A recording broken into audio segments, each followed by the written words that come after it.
வணக்கம். வந்து உங்களை இந்த ஒரு புதிய ஆழமான சிந்தனை பயணத்திற்கு நான் ரொம்பவே உற்சாகத்தோட வரவேற்கிறேன். ஆமா, எனக்கும் ரொம்ப சந்தோஷமா இருக்கு. இன்னைக்கு நாம எடுத்திருக்கிற மூலக்குறிப்புகள் வழக்கமான நம்ம சிந்தனை ஓட்டங்கள அப்படியே மொத்தமா திசை திருப்பக்கூடிய ஒரு விஷயம்னு சொல்லலாம். கண்டிப்பா. அதாவது பியாண்ட் சைக்காலஜி அப்படிங்கிற தலைப்புல ஓஷோ அவர்கள் 1986ஆம் ஆண்டு உருகுவேல கொடுத்த சொற்பொழிவுகள்ல இது எபிசோடு 8. சரியா சொன்னீங்க. அமெரிக்காவை விட்டு வெளியேறின பிறகு உருகுவேயோட புண்டாடெல் எஸ்டே அப்படிங்கிற நகர்ல தன்னோட சன்னியாசிகளுக்கு அவர் கொடுத்த உரைதான் இது. இந்த உரையாடலோட நோக்கமே பாத்தீங்கன்னா, உளவியலோட வரம்புகளை எல்லாம் தாண்டி தியானத்தோட பாதையை நோக்கி போறதுதான். வாழ்க்கையில நாமெல்லாம் எவ்வளவோ விஷயங்களை யோசிக்காம அப்படியே ஃபாலோ பண்றோம் இல்லையா? அது எவ்வளவு பெரிய தவறுன்னு இந்த உரை நமக்கு உணர்த்த போகுது. உண்மைதான். நம்மெல்லாம் கேட்க தயங்குற கேள்விகளை ஓஷோ எப்படி தர்க்க ரீதியாக லாஜிக்கலா உடைக்கிறாரு அப்படிங்கிறது தான் இங்க ரொம்ப சுவாரஸ்யமான ஒரு விஷயம். அதனால எந்த தாமதமும் வேண்டாம், வாங்க அமைதிக்குள் நுழைவோம். ஆரம்பிக்கலாம். இப்போ இந்த மூல குறிப்புகள்ல ஓஷோ கையாளும் முதல் மற்றும் மிக முக்கியமான கருத்தாக்கம் கீழ்ப்படிதல், அதாவது ஒபீடியன்ஸ். ஒபீடியன்ஸ் நம்ம எல்லாருக்குமே சின்ன வயசுல இருந்தே கீழ்ப்படிதல் அப்படிங்கிறது ஒரு மிக உயர்ந்த நற்பண்புன்னு தானே சொல்லி கொடுத்திருக்காங்க. ஆமா, பெற்றோருக்கும் ஆசிரியர்களுக்கும் அப்புறம் மேலதிகாரிகளுக்கும் எந்த கேள்வியும் இல்லாம நாம கீழ்ப்படியணும்னு சமூகம் எதிர்பார்க்குது. ஆனா ஓஷோ எந்த நம்பிக்கையோட ஆணி வேரையே அசைச்சு பாக்குறாரு. எப்படி சொல்றாருன்னா, இயந்திரங்கள் மட்டும்தான் முழுமையா கீழ்ப்படியும் தன்மையை கொண்டதுன்னு ஒரு ஆழமான வாதத்தை முன்வைக்கிறாரு. கரெக்ட். ஒரு மனிதன் முழுமையாக கீழ்ப்படுகிறான் அப்படின்னா அவன் தன்னுடைய சொந்த புத்திசாலித்தனத்தை பயன்படுத்த தேவையில்லைன்னு அர்த்தம். ஏன்னா புத்திசாலித்தனம் எழும்போது அங்க கேள்விகளும் சந்தேகங்களும் இயல்பாகவே வந்துடும். இதுக்கு ஓஷோ ஒரு மிகச்சிறந்த வரலாற்று நிகழ்வை உதாரணமா காட்டுறாரு. 2ஆம் உலகப் போருக்கு பின்னாடி ஜெர்மனில நடந்த நியூரம்பர்க் விசாரணைகளை அவர் சுட்டி காட்டுறாரு. வரலாற்றுல ரொம்ப முக்கியமான திருப்புமுனை அது. ஹிட்லரோட கீழ் வேலை செஞ்ச உயர் அதிகாரிகளும் ராணுவ தளபதிகளும் நீதிமன்றத்துல நிறுத்தப்படுறாங்க. லட்சக்கணக்கான மக்களை வதை முகாங்கள்ல கொன்று குவிச்ச கொடூரமான குற்றச்சாட்டுகள் அவங்க மேல இருக்கு. ஆனா பாத்தீங்கன்னா, அந்த அதிகாரிகள் கிட்ட எந்த ஒரு குற்ற உணர்ச்சியோ வருத்தமோ ஒரு துளி கூட இல்ல. ஆமா, இல்ல. அவங்க நீதிபதிகள் கிட்ட சொன்ன ஒரே வாதம், நாங்கள் மேலிடத்து உத்தரவுக்கு கீழ்ப்படிந்தோம் அப்படிங்கிறது மட்டும்தான். தங்களோட கட்டளைய சரியா செஞ்சோன்னு ஒரு பெருமை தான் இருந்துச்சே தவிர எந்த தயக்கமும் இல்ல. இண்டேதான் ஓஷோ ஒரு ரொம்ப கூர்மையான கேள்வியை கேக்குறாரு. ஒருவேளை 2ஆம் உலகப் போரில் ஹிட்லர் வெற்றி பெற்றிருந்தா என்ன நடந்திருக்கும்? நிலைமை அப்படியே தலைகீழா மாறி இருக்கும். கண்டிப்பா. வின்ஸ்டன் சர்ச்சில், பிராங்க்லின் ரூஸ்வெல்ட் இவங்களோட ராணுவ அதிகாரிகள் தான் இதே மாதிரி குற்றவாளி கூண்டில் நின்றுப்பாங்க. அப்போ அவங்களும் நாங்கள் எங்கள் தலைவர்களின் உத்தரவை மட்டுமே பின்பற்றினோம் அப்படின்னு அதே பதில தான் சொல்லிருப்பாங்க. இதுல அவர் உணர்த்தும் உளவியல் உண்மை என்னன்னா, கீழ்ப்படிதல் அப்படிங்கிறது மனிதர்கள் தங்களோட செயல்களுக்கான பொறுப்பிலிருந்து, அதாவது ரெஸ்பான்சிபிலிட்டியிலிருந்து தப்பிச்சுக்கிறதுக்கான ஒரு ஈஸியான டூல். எக்ஸாக்ட்லி. விளைவுகளை வேறொருவர் மேல சுமத்திட்டு நிம்மதியா தொங்கிடலாம். அதனாலதான் சமூகத்துல பொறுப்பை தட்டி கழிப்பதற்கான ஒரு தந்திரமா கீழ்ப்படிதல் பயன்படுதுன்னு ஓஷோ ஆழமா பதிவு செய்யறாரு. இப்போ நீங்க உங்க வாழ்க்கையில எடுக்கிற முடிவுகளை சற்று சிந்தித்து பாருங்க. எத்தனை முறை அவங்க சொன்னாங்க, அதனால செஞ்சேன் அப்படின்னு உங்க பொறுப்பை மற்றவர்கள் மேல சுமத்திருக்கீங்க. சுயமாக சிந்திப்பது எப்பவுமே கொஞ்சம் ஆபத்தானது. அது உங்களை அமைதியின்மைக்கு உள்ளாக்கலாம். அதனாலதான் கட்டளைகளை பின்பற்றுவது ரொம்ப எளிதா இருக்கு. ஆனா கண்மூடித்தனமா பின்பற்றுவது எந்த அளவுக்கு ஆபத்தானதோ அதே அளவுக்கு கண்மூடித்தனமா எதிர்ப்பதும் ஆபத்தானதுன்னு ஓஷோ ரொம்ப அழகா விளக்குறாரு. ஆமா, அதுக்கு அவர் சொல்ற அந்த நஸ்ருதீன் கதை ஒரு அருமையான உளவியல் பாடம். அந்த கதையை நான் சொல்றேன். நஸ்ருதீன் எப்பவுமே மற்றவர்கள் சொல்றதுக்கு நேர்மாறாக செயல்படும் குணம் கொண்டவன். அவனோட அப்பா அவனுக்கு ஒரு கழுத மேல பெரிய சர்க்கரை மூட்டையை ஏத்திட்டு போக சொல்றாரு. ஆற்ற கடக்கும்போது அந்த மூட்டை வலதுபுறமா சாஞ்சு விழும் நிலையில இருக்கு. ஆமா, அதை இடதுபுறம் தள்ளி சரி செய்யணும். ஆனா நஸ்ருதீன் கிட்ட இடதுபுறம் தள்ளு அப்படின்னு சொன்னா அவன் தன்னோட எதிர்ப்பு குணத்தால அதை வலதுபுறம் தள்ளி ஆத்துல விழ வச்சிடுவான்னு அவன் அப்பாவுக்கும் நல்லாவே தெரியும். அதனால அப்பா ரொம்ப தந்திரமா, மகனே மூட்டை நழுவுகிறது, அதை வலதுபுறமாக தள்ளு அப்படின்னு சொல்றாரு. உடனே நஸ்ருதீன் அப்பாவை எதிர்க்கிறதா நினைச்சுக்கிட்டு மூட்டையை இடதுபுறம் தள்ளுறான். மூட்டை சரியாயிடுது. அப்பா சிரிச்சுக்கிட்டே, முதல் முறையா நீ எனக்கு கீழ்ப்படிந்து விட்டாய் அப்படின்னு சொல்றாரு. ஆனா அதுக்கு நஸ்ருதீன் சொன்ன பதிலில தான் மொத்த விஷயமும் அடங்கியிருக்கு. ஆமா, நான் உங்களுக்கு கீழ்ப்படியவில்லை, நீங்க தான் தந்திரமா நடந்துகிட்டீங்க. மூட்டை எங்க தள்ளப்படணும்னு என் கண்களால பார்க்க முடிஞ்சது.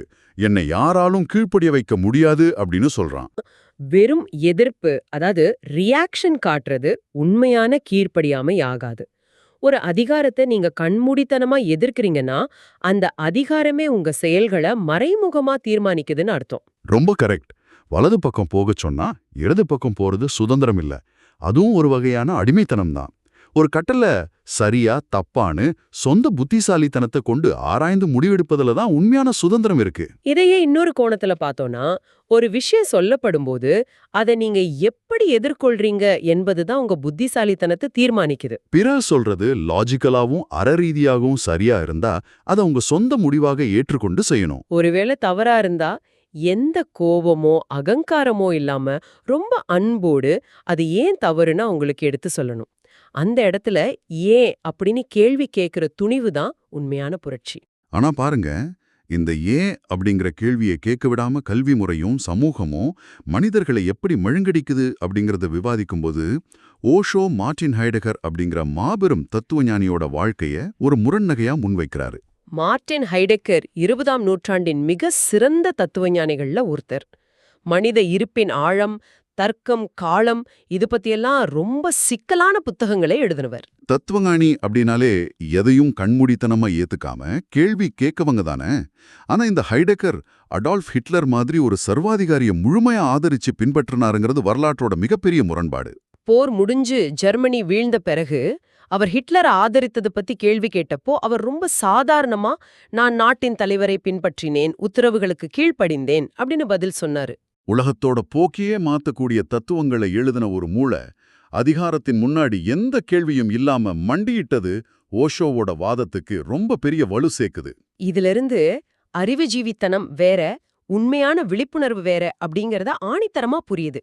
ஒருத்தர் நூற்றுக்கணக்கான புத்தகங்களை படிச்சிருக்கலாம், பெரிய பட்டங்களை வாங்கியிருக்கலாம், ஆனா சமுதாயத்தின் அதிகார கட்டமைப்பிற்கு பயந்து கீழ்ப்படியும் மனநிலையிலிருந்து வெளியே வரலேனா அந்த அறிவால எந்த பயனும் இல்ல. இதையேதான் ஜெர்மனியின் வதை முகாங்கள்ல வேலை செஞ்ச சாதாரண மனிதர்களுக்கும் ஓஷோ பொருத்தி பாக்குறாரு. அந்த முகாம்கள்ல யூதர்களை படுகொலை செஞ்ச காவலர்கள்லாம் இயல்புல அரக்கர்கள் கிடையாது. அவங்க சாயங்காலம் வீடு திரும்பினதும் குழந்தைங்க கூட அன்பா விளையாடுற சிறந்த அப்பாக்கள் தான். ஆமா, நல்ல கணவன்மார்களமும் இருக்காங்க. ஒரு மனிதனால எப்படி இவ்வளவு முரண்பாடா செயல்பட முடிகிறது? காலையில ஆயிரக்கணக்கான மனிதர்களை கொல்றது, மாலையில ஒரு பறவைக்கு இறக்கப்பட்டு உணவளிக்கிறது எப்படி சாத்தியமாகுது? இதுக்கு ஓஷோ சொல்ற ஒற்றை காரணம் சமூகத்தின் கீழ்ப்படிதல் பயிற்சி தான். கடமையை செய்யறோன்னு நினைக்கும்போது மனிதன் தன் மனசாட்சியை கலட்டி வச்சிடுறான். உத்தரவுகளை கேள்வியின்றி பின்பற்றுவது அப்படிங்கிற பயிற்சி கடுமையா வழங்கப்படும் போது மனிதர்கள் தங்களோட உணர்வுபூர்வமான புத்திசாலித்தனத்தை இழந்து வெறும் ரோபோக்களா மாறிடுறாங்க. அதனாலதான் கீழ்ப்படிதல உலகத்தின் மிகப்பெரிய குற்றம்னு ஓஷோ அழைக்கிறாரு. அது மனிதனோட ஆன்மாவே அழிச்சிடுது. இந்த சமூக விதிகளுக்கு எதிரா குழந்தை பருவத்திலிருந்தே தான் எப்படி செயல்பட்டேன்னு ஓஷோ தன் சொந்த வாழ்க்கையில நடந்த சுவாரஸ்யமான சில நிகழ்வுகளை பகிர்ந்திருக்காரு. அதுல ஒண்ணுதான் அந்த பள்ளி தொப்பி தொடர்பான சம்பவம். நாமளும் பள்ளியில நிறைய விதிகளை ஏன் எதுக்குன்னே தெரியாம பின்பற்றிருப்போம். ஓஷோ படிச்ச பள்ளியிலையும் மாணவர்கள் கட்டாயம் ஒரு குறிப்பிட்ட தொப்பி அணியணும்னு விதி இருந்திருக்கு. எல்லாரும் அமைதியா அதை அணிஞ்சாங்க. ஆனா ஓஷோ மட்டும் வகுப்பாசிரியர்கிட்ட போய் கேள்வி கேட்டாரு. தலை கட்டாயமா இருப்பது இயற்கை, ஆனா தொப்பி எப்படி கட்டாயமா இருக்க முடியும் அப்படின்னு கேட்டாரு. ஒரு சாதாரணமானவன் இதோட நிறுத்தியிருப்பான். ஆனா ஓஷோ அதை தலைமை ஆசிரியர்கிட்ட கொண்டு போய் தர்க்க ரீதியா உடைக்க முற்படுறாரு. அங்க ஓஷோ வைக்கிற வாதம் ரொம்ப கூர்மையானது. இந்தியாவிலே வங்காளிகள் தான் ரொம்ப புத்திசாலிகள்னு சொல்லப்படுது, ஆனா அவங்க தொப்பி அணியறதே இல்ல. மறுபுறம் பஞ்சாபிகள் மிக இறுக்கமான தலைப்பாகையை அணியறாங்க, ஆனா அவங்க அந்த அளவுக்கு புத்திசாலிகள்னு அறியப்படல. ஆமா, அதனால தொப்பி அணிவதற்கும் புத்திசாலித்தனத்திற்கும் ஏதோ சம்பந்தம் இருப்பதாக எனக்கு தோணுது. என் புத்திசாலித்தனத்தை இழக்கிற அந்த ரிஸ்க நான் எடுக்க விரும்பலன்னு வாதிடுறாரு. இது கேக்குறதுக்கு ஒரு நகைச்சுவையா தோணினாலும், எந்த ஒரு காரணமும் லாஜிக்கும் இல்லாத ஒரு விதிய சமூகம் எப்படி திணிக்குது அப்படிங்கறத அவர் கேள்விக்குள்ளாக்குறாரு. அதிர்ஷ்டவசமா அந்த தலைமை ஆசிரியர் ரொம்ப திறந்த மனசுக்காரரா இருந்ததால அந்த லாஜிக்க புரிஞ்சுகிட்டு பள்ளியில தொப்பி அணியறத கட்டாயமற்றதா மாத்திட்டாரு. முட்டாள்தனமான விதிகளோட நம்ம பொருந்தி போறதை விட நம்ம தனித்துவமான புத்திசாலித்தனத்தை பயன்படுத்தி அதை கேள்வி கேட்கறது தான் சரின்னு இது உணர்த்துது. இதே மாதிரி இன்னொரு சுவாரஸ்யமான சம்பவமும் இந்த மூலக்குறிப்புகள்ல இருக்கு. அவர் பல்கலைக்கழகத்துல சேரப்போனப்போ அங்க நடந்த விவாதம். ஆமா, ஓஷோ தாடி வளர்த்திருந்தாரு. அத ஒரு துணைவேந்தர் வைஸ் சான்சலர் கேள்வி கேக்குறாரு. அதுக்கு ஓஷோ எந்த தயக்கமும் இல்லாம, என் தாடி இயற்கையா தானாகவே வளருது, நான் எந்த ஸ்பெஷல் முயற்சியும் எடுக்கல. ஆனா நீங்க தினமும் காலையிலயும் மாலையிலயும் நின்னு 2 முறை ஷேவ் செய்றீங்களே, அதுக்கான தர்க்கரீதியான காரணம் என்ன அப்படின்னு திருப்பி கேக்குறாரு. அந்த துணைவேந்தர் ஆக்ஸ்போர்ட்ல படிச்ச ஒரு வரலாற்று பேராசிரியர். ஆனா இந்த கேள்விக்கு அவர்கிட்ட பதிலே இல்ல. எல்லோரும் முகச்சவரம் செய்றாங்க, அதனால் நானும் செய்றேன் அப்படிங்கறது தவிர எந்த விளக்கமும் இல்ல. நம்ம அன்றாட பழக்கங்கள்ல எத்தனை விஷயங்களை நாம சமூகம் எதிர்பார்க்குது அப்படிங்கிற ஒற்றை காரணத்துக்காக செய்றோம்னு யோசிக்க வைக்குது இது. ஓஷோ அதோட விடாம சரியான விட கிடைக்கிற வரைக்கும் தொடர்ந்து 3 நாள் துணைவேந்தர் கதவை தட்டியிருக்காரு. ஒரு வரலாற்று பேராசிரியருக்கே தான் காலங்காலமா செய்யற ஒரு சின்ன செயலுக்கு கூட நியாயமான காரணம் இல்லைன்னு உணரும்போது ஒரு பெரிய உளவியல் நெருக்கடி ஏற்படுது. அவர் தூக்கத்தையே தொலைச்சிடுறாரு. கடைசியில ஓஷோக்கு ஸ்காலர்ஷிப் கொடுத்தது மட்டுமில்லாம அந்த பேராசிரியர் தானும் தாடி வளர்க்க தொடங்கிட்டாரு. இயற்கை எந்த ஒரு விஷயத்தையும் காரணம் இல்லாம படைப்பதில்ல அப்படிங்கிற ஓஷோவோட வாதம் அவர் அந்த அளவுக்கு மாத்திடுச்சு. ஆனா இந்த தர்க்கம் அப்படிங்கிறது எப்பவுமே சரியானதா? இதே லாஜிக்க பத்தி பேசும்போது ஓஷோ வாழ்க்கையின் இருப்பியல் அபத்தத்தையும், அதாவது அப்சர்டிட்டியையும் சேர்த்து விவாதிக்கிறது தான் இந்த உரையின் உச்சக்கட்டமே.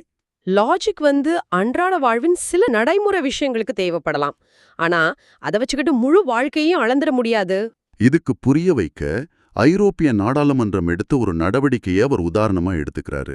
அவரை ஐரோப்பாவுக்குள் நுழைய விடாம தடை செய்ய நாடாளுமன்றம் முயற்சி செஞ்சப்போ ஆச்சரியப்படும் விதமா ஓஷோ அதை ஆதரிக்கிறாரு. அவர்கள் தர்க்க ரீதியாக மிக சரியாகவே செயல்படுகிறார்கள் அப்படின்னு சொல்றாரு. தன்னையே தடுக்கிற ஒரு அமைப்ப அவர் ஏன் சரின்னு சொல்லணும்?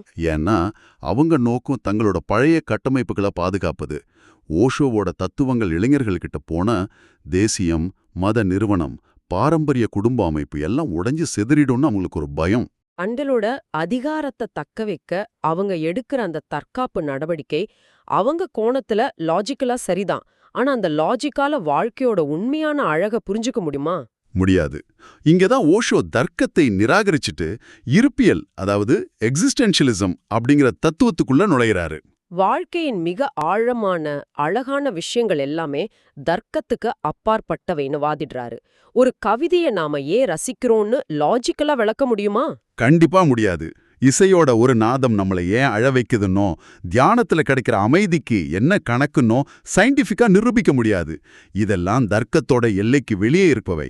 இதுல ரொம்ப முக்கியமான உணர்வு காதல். சமூகம் கட்டமைச்சு வச்சிருக்க காதலுக்கான லாஜிக்க அவர் ரொம்ப கடுமையா விமர்சிக்கிறாரு. சமூகம் காதல ஒரு நிரந்தரமான பொருளா பார்க்க பயிற்றுவிக்குது. ஒருத்தரை காதலிச்சா வாழ்நாள் முழுதும் அது எந்த மாற்றமும் இல்லாம அப்படியே இருக்கணும்னு திருமண அமைப்பு ஒரு விதியை உருவாக்குது. ஆனா காதல் ஒரு பொருள் கிடையாது, அது ஒரு ஓட்டம். இயற்கையில எதுவுமே நிரந்தரம் இல்ல. வசந்த காலம் வர்றதும் அப்புறம் பனி பொழியறதும் எப்படி இயற்கையோட தர்க்கமற்ற சுழற்சியோ அதே மாதிரிதான் மனித உணர்வுகளும். ஒரு குளிர்ந்த தென்றல் காத்து ஜன்னல் வழியா வரும்போது ரொம்ப ரம்யமா இருக்குன்னு அந்த காத்த நிரந்தரமா தக்க வைக்க ஜன்னலையும் கதவையும் இறுக்கமா மூடுனா என்ன ஆகும்? காத்து தன் புத்துணர்ச்சியை இழந்து தேங்கி போன பழைய காற்றா மாறிடும். காதல் சுதந்திரமா உலவும் தென்றல் மாதிரி. எப்போ வரும் எப்போ போகும் யாருக்கும் தெரியாது. அதை நிரந்தரன்னு நம்பி சட்டங்கள் மூலமா கட்டி போட நினைக்கும்போது அந்த காதல் செத்து போகுது. அதனாலதான் நிறைய திருமணங்கள் ஒரு கட்டத்துக்கு மேல வெறும் கடமைக்காக சுமக்கப்படும் பழுவா மாறிடுது. வாழ்க்கையோட இந்த அபத்தத்தை ஏத்துக்கிற தைரியம் இல்லாததால மனிதர்கள் தங்களுக்குள்ளேயே பொய்களே சொல்லிக்கிட்டு வாழ பழகிடுறாங்க. இதே மாதிரி சமூகம் திணிக்கக்கூடிய இன்னொரு போலித்தனமான விஷயம்தான் மரியாதை. வயசுல பெரியவங்க என்பதற்காகவோ இல்ல பெற்றோர் அப்படிங்கிற உயிரியல் நிகழ்விற்காகவோ நிபந்தனையற்ற மரியாதை கொடுப்பது அர்த்தமற்றதுன்னு ஓஷோ சொல்றாரு. குழந்தைய பெற்றெடுத்தது அவங்களுக்கு கிடைச்ச சந்தோஷம். அதற்காக வாழ்நாள் முழுதும் நிபந்தனையற்ற மரியாதை கேட்பது எப்படி சரியாகும் அப்படின்னு தன்னோட அப்பா கிட்டே அவர் வாதிட்டு இருக்காரு. ஒருத்தருக்கு மரியாதை அப்படிங்கிறது அவர் அதுக்கு தகுதியானவரா அப்படிங்கிற அவரோட தனிப்பட்ட பண்புகளின் அடிப்படையில் தான் அமையணுமே தவிர வெறும் வயசுக்காகவோ உறவுமுறைக்காகவோ இல்ல. ஓஷோ தன்னை ஒரு தத்துவஞானியாவோ தர்க்கவாதியாவோ அடையாளப்படுத்த விரும்பல. அவர் தன்னை ஒரு இருப்பியல்வாதியாவே கருதுறாரு. வாழ்க்கை ஒரு கணக்கு கேள்வி கிடையாது. அது எந்த அர்த்தமும் இல்லாத ஆனா மிக அழகிய ஒரு பெருங்குழப்பம். எந்த ஒரு குறிப்பிட்ட குறிக்கோளும் இல்லாம இந்த வினாடிய முழுமையா வாழ்ந்து இயற்கையோட இணைவதே உண்மையான விடுதலைன்னு அவர் உரையை நிறைவு செய்றாரு. இந்த மூலக்குறிப்புகளின் பயணம் கண்டிப்பா உங்க சிந்தனையில பல அதிர்வலைகளை ஏற்படுத்தியிருக்கும்னு நம்புறோம். சமூக கட்டளைகளை கண்மூடித்தனமா பின்பற்றாம உங்க பொறுப்பை நீங்களே ஏத்துக்கிட்டு வாழணும். வாழ்க்கையின் தர்க்கமற்ற அழக முழுமையா வாழ்வதுதான் ஓஷோ நமக்கு விட்டு செல்லும் செய்தி. இப்போ உங்களுக்கு நாங்க ஒரு சிந்தனையை முன்வைக்கிறோம். வாழ்க்கை தர்க்கங்களுக்கு அப்பாற்பட்ட அழகிய குழப்பம்னா, ஒவ்வொரு நாளும் என் வாழ்க்கையின் லட்சியம் என்ன, நோக்கம் என்ன அப்படின்னு விடை தேடி ஓடுவதே அந்த வாழ்க்கையை எந்த எதிர்பார்ப்பும் இன்றி முழுமையா வாழ்வதை தடுக்கும் மிகப்பெரிய தடையா இருக்குமோ? இந்த வினாடியின் அழகை ரசிப்பதை விட நாளைக்கான லட்சியம் அவ்வளவு முக்கியமானதா? நிதானமாக சிந்தித்துப் பாருங்கள். இவ்வளவு நேரம் கேட்டதற்கு ரொம்ப நன்றி. இந்த Tamil voice reads channel monetisation இல்லாம தான் நடக்குது. இந்த ஆடியோ புத்தகம் உங்களுக்கு பயன் தருது என்று நினைத்தால் இந்த முயற்சி தொடர்ந்து போக உங்கள் ஆதரவு மிகவும் உதவும்.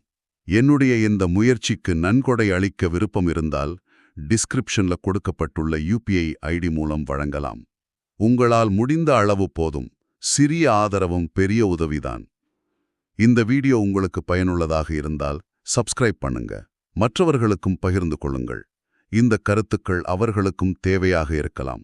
லைக் பண்ணுங்க. உங்க கருத்துக்களை கமெண்ட்ல பகிருங்க. மனப்பூர்வமான நன்றி.